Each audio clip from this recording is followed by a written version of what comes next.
the official who were to marry us, wed us. She weds us, but we marry each other, right? Yeah. We didn't marry her. Hi friends, and welcome to Wives versus World, where we have fun talking about queer stuff and life as a trans, cis, lesbian, married couple. I'm Jackie. I'm Anya. And today we want to talk a bit about our big day, the day we got married 2 years ago, on October 10th. This beautiful creature agreed to marry me in front of all our friends and family, and that was chef's kiss. Awesome. So we thought it would be fun to go through it and tell you all about what we did and how the wedding was. I briefly want to mention there is a whole big thing about our wedding day that we are not going to have time to get into now. So that's going to be a separate story time. So look forward to that. There are going to be brief mentions here. We got up at 5:30, I think. And then we had a TV crew coming, and that's the separate story time. That's the weird part. They filmed us while we got ready. We did our makeup, and then we went out to get our hair done. I don't think I've ever been at a hairdresser and had my hair done like that. No, me neither. I've never had my hair done. No. Professionally. It's like 1.5 hour. Something like that. Yeah. And they did our hair up for the veils and stuff. gorgeous. Yeah. And we met up with our really good friend who arranged so much of our wedding for us. Thank you, Christina. Thank you. She watches these videos sometimes. Then we met up with our photographer at the apartment, and she was really nice. She took a lot of pictures while we got ready and stuff. So we had our hair and makeup done, and then we got into our dresses. And we have a whole video on trying on our wedding dresses again. These are a lot of work to put on. Yeah. Then we were ready. We went to the venue. We got put into the back of the car. Like these two big, floofy, like cream puff dresses in a tiny Toyota Aygo. Yeah. Like Tiny city car. it was amazing. And our dear friend, she drove us and the photographer to the venue. There we started by taking pictures. We wanted a few hours before the ceremony to get all the pictures and all the locations we wanted. It's a place that means a lot to both of us. We have both been coming there since we were children. Like, I have so many memories of going there with my friends, with my parents, and sledding down when there was snow. I have so many great memories from that place. I've been going there for years with my mom to walk around the lake and to experience the autumn colors. And they have a restaurant there that makes really, really, really good food. It's just a really romantic place, really beautiful. So more than a year in advance, I think, we scheduled a meeting with the people there to ask if it was available for us to hold the party there and do the ceremony there, because we did not want to get married in a church and we did not want to get married at the city hall, which are kind of the two standard options. We had prepared for the wedding to take place on this, like, there's this big lake that's really has a really beautiful view, and it has like this platform out in the water. Yeah. With this bridge going over it, and it's really beautiful. And we had talked like for a long time about we could do the ceremony there, because then all our friends and family could like stand around and all see the thing and stuff. And then when we got there on the day, because this place is also a modern art exhibition place, so the whole platform was filled with these super weird witch statue things that look like trash.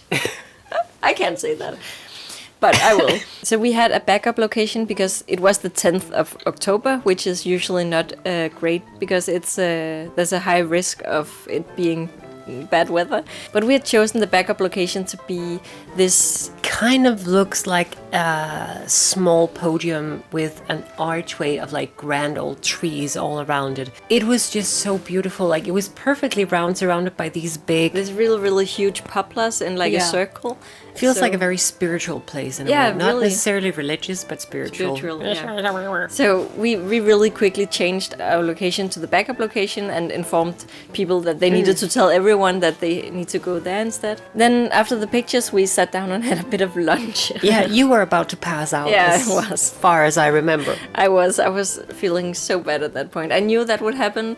So again, we had prepared. I had some crackers in my pocket and everything, so I could snack a little bit. There was one thing, though, that I wanted to touch upon, and that was this wedding only happened by sheer luck. This was just before the second wave of COVID in Denmark. So we had just had some lifting of restrictions. Now you could meet 50 people for events instead of 10. I think the week after our wedding, it went back down to 10 because now the levels were spiking. People were getting sick left, right, and center. We were this close to only being able to invite like our parents and a few friends. Yeah. And obviously, if that had been the case, then so be it. Yeah, sure. But at this point, we didn't know yet that it was going to continue this long. We thought it was like, okay, it's about over at this point. Oh, thank goodness. We're almost out of 2020. Yeah. This COVID thing must be over now. Yeah. But still, we had the outside wedding, and we told all our guests to wear masks through the entire thing. Those who didn't want to wear masks were told to stay home. Yeah, and we wore masks as well. Mm-hmm. We sewed trims of lace and stuff like that on them, so they looked so gorgeous. Also kind of off-putting and frightening, but mostly gorgeous. We waited at the place we were going to afterwards, and then all our guests went to the location. And then it was time. The TV crew went ahead to stand with our guests and the official who were to wed us.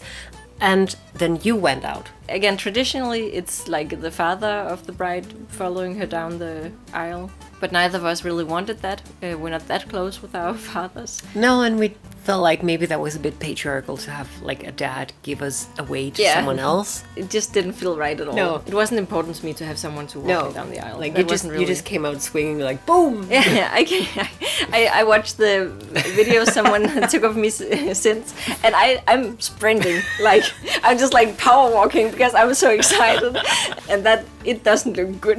No. But I think it's really cute, and I feel fine about that. I was so nervous, so I got my sister to walk with me. She took my arm, and I was like, if I'm about to fall, you better fucking catch me, because like I am not rolling around in these dirty leaves in this dress. Please help me. And it went fine. I think I didn't sprint as much as you did. I went you had at someone to hold you back. I went at a more dignified pace. Nothing dignified about me, baby. It was, like the feeling of going out there and seeing all of our guests. They wore masks and everything, but like they were all smiling so much, and we hadn't seen them for like almost a year because of COVID, and like my heart was just about to burst. Like this moment was like everything I dreamt of. And then the official... She made a speech. She made a speech, and it was really, really beautiful. Yeah. She had a short phone interview with us, and she had really put a lot of effort into it. Like, she didn't know us at all. No. And they're just randomly appointed. But she had put so much effort into it and said so many things that were really relevant to us and really beautiful. And like, people asked if we knew her beforehand because the speech was so personal and so wonderful. It's like, that was so nice that you got someone you knew beforehand to do it. I'm like, we've never met her. Not at all, yeah. Then we got married and signed the papers, and then we were actually officially wives for His World. Yeah, exactly. It was funny because when we see the footage, it's like when they ask, like when she asked, "Do you want to get married or whatever?" Like I'm just like vibrating and like I cannot keep still, and I'm just smiling so much, and I cannot. And then we put on the rings and we're married and everything. Yeah, like it was the perfect thing for us. And then we held the reception where all 50 we had guests. Beautiful cake. Yeah, that my your cousin made. Yeah, she made the cake for us, and she had like prepared all sorts of stuff beforehand that we could taste and say, oh, we want this, and she had prepared the whole thing, and she made like 3 days. It took her 3 days to make everything. Exactly, and like butter. Cream flowers on it, and it was so beautiful. And she made a whole separate one that was for the lactose intolerant people. And then we just like talked with people a little bit, like small talk and a few photographs and stuff like that. And then the camera crew left. The reception ended, and all our guests had to go home. Except for 12 of them. The idea of sitting with like 50 guests or more at a table for hours, we didn't want that. We didn't really want that. None of us really vibed with that. It felt like so much pressure, and we knew we wouldn't be able to like enjoy the day if we had to make sure that many people had fun or it was relevant to that many people. So instead, we chose to have the wedding party in the evening, where we only invited 12 of our closest friends, and not our family. Except for my sister and 2 of your cousins. Yeah, exactly, because they count as friends. I think our families were a little pissed. weird about it, yeah. But it was how we wanted to celebrate. We wanted to just like be ourselves and not. We didn't want it to be stiff and awkward and too formal. Us and our photography friend, we went out and took a few more pictures, while our really good friends, they prepared the table for us. We sat at one big long table. We had been drying and pressing flowers for months beforehand to make us decorations, and got pumpkins and candles and all stuff like that. So we had asked people not to bring us presents. But we had asked the 12 of Our disciples. to prepare some kind of speech or song or dance or whatever, some kind of thing to entertain us. Because we just really wanted that. We wanted memories that we could take with us. We wanted to wallow in the attention for the whole day. I don't know if wallowing is the right word. I'm gonna wallow in attention. Okay, sure. Yeah. They had done so much. They had really, really went above and beyond. I think that was a lot of fun. But we were both so tired and so busted and had been through a lot at that point.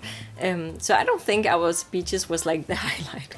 Also, I feel like we are so close. There's nothing we haven't told each other before. There's nothing we could say that would be like surprising or... And yet your speech moved my very core. And Do you I remember cried. it at all? Not now. No. But I did cry. And I did like it. Yeah. Maybe the food was the highlight at that point. And we were really hungry. And the food was really good. They had prepared like a really cool wedding menu for us at the place, and it was really good. I think I was too preoccupied with everything to really enjoy it. We had to close down at 10 p.m. Yeah, because of COVID restrictions. We somehow shuffled everyone into 2 big taxi cabs. And then we went home to our tiny apartment and played games. We played games for hours, and one of our friends had prepared like a whole murder mystery thing for us. That took a real long time to solve, but it was really fun. But in the meantime, Jackie just got so tired. She like took off her dress and got down on the couch and was like, "Yeah, you figured that out. I can't do it anymore." Like, I had been up for 22 hours at that point. Yeah. I was just like, I can't anymore, guys. Yeah, it was really nice. I'm It was tired. 3 o'clock, I think. So everyone went home except for Jackie's sister, who stayed and did all the dishes. So we wouldn't have to wake up to that in the morning. I think that's one of the sweetest things that anyone has ever done for me. We love you so much, Katrina. Thank you so much. It was really nice. And that was the whole day. That was the whole day. One blemish was the TV crew. Yeah, it was kind of a weird experience. It wasn't really what we had signed up for, but it was what we got, and we fought all that we could to get kind of the right angle, the way we saw the right angle would be, and not what they had imagined. Yeah. But that's a story time Yeah. for another story time. Hey! Hey. Hey! Yeah, so it was a pretty untraditional wedding by Danish standards, but it was perfect. Okay, guys, I think that's it for our ramblings this time. We hope you had fun, and if you did, you can subscribe for more. It's true. And if you have any wedding stories, we would love to hear about them in the comments. Please. We Please. love weddings so much. We try to post every Sunday. Sometimes life gets in the way. But if that's the case, you can find us in different places all across the internet. Links are in the description. It's not always YouTube will tell you about there being a new video, but if you hit the ding ding ding bell, you might get notified. And without further ado, we hope to see you next time. Bye.